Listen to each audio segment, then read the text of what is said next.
If you've ever actually looked for advice on what to do about the ego, you've probably just walked away, well, confused.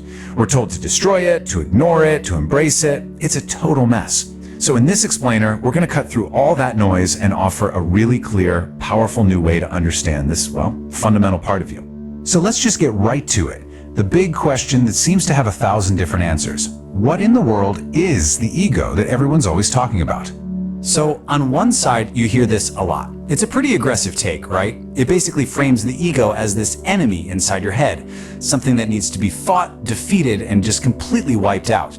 And then you get the complete opposite from thinkers like Alan Watts. He basically says the ego is just an illusion. So if it isn't even real, why are we all spending so much energy trying to crush something that was never there to begin with? It's a real head scratcher. And then there's a third path. And this one suggests the ego isn't an enemy to crush or an illusion to ignore, but it's a seriously powerful tool that you can actually learn to control. That is, if you know how. And that is the idea we're going to run with. Okay, so let's introduce a whole new way of looking at this. I want you to forget the idea of the ego as some thing rattling around inside your skull. Instead, think of it as your mind's operating system. It's the software that runs on the hardware of your brain. And if we stick with this metaphor, the ego is basically a protection program. It's the interface, the thing that stands between your true inner self and the chaotic world out there. Just like the OS on your computer, its job is to process all the inputs and manage all the outputs. And this right here, this is what solves that contradiction we were just talking about. See, in a way, Alan Watts was right. The ego doesn't technically exist as a physical object, any more than Windows or iOS are physical things you can hold. It's just code. It's just a series of instructions. But here's the catch. That code runs everything. Now, you know how any new computer comes with a bunch of pre-installed software, right? Well, our minds are no different. We start out in life with 2 default programs already running. And the thing is, they come from the outside world, not from us. So let's break down these 2 default programs. First up, you've got the survival ego. This one's biological. It's hardwired into us. Its only goal is to keep you safe and alive, period. Think of Jonathan Kent in Man of Steel, always telling Clark to hide his powers to avoid danger. That's the survival ego talking. On the other side, you've got the duty ego. This one is programmed by society, your parents, your culture, your job. Its drive is all about identity and belonging. And General Zod, he's the perfect example. His entire being is wrapped up in his duty to Krypton. So let's look at the actual code for that survival ego. It's really basic. It loves routines, it loves predictability, because, simple equals safe. Anything new or complex or different feels like a threat. This is that little voice inside that's always telling you to just keep your head down, don't make waves, just get through the day. And the duty ego's code? Well, that's all about your social identity. It tells you to define yourself by your job, or your nationality, or your beliefs. It's the part of you that demands you follow the group's rules so you can keep that sense of belonging. But, and this is a big but, when that identity gets threatened, this is the program that can turn you into a zealot, just like Zod. But here's the absolute game changer. You are not stuck with these default settings. The whole point of personal growth, of what we call the hero's journey, is to stop being just a passive user of these programs and to become the active programmer of your own mind.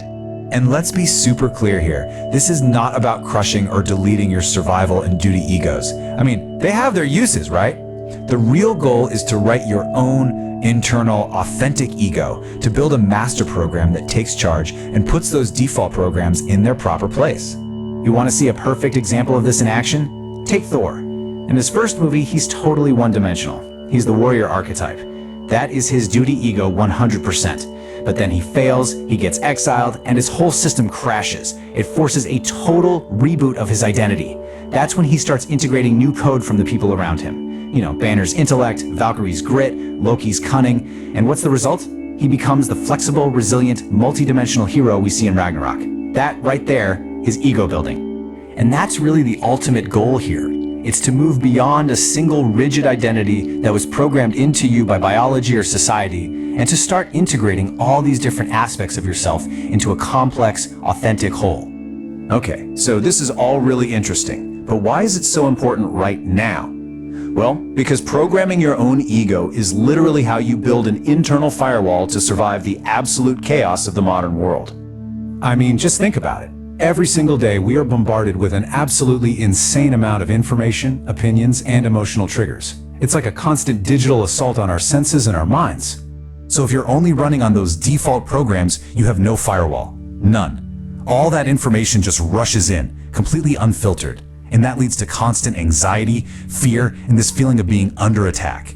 And because there's no filter on the way out, your raw, unprocessed emotions just rush out, and you end up attacking the world right back. You become rigid, inflexible, and fragile. But when you've written your own code, when you've built that strong internal firewall, everything changes.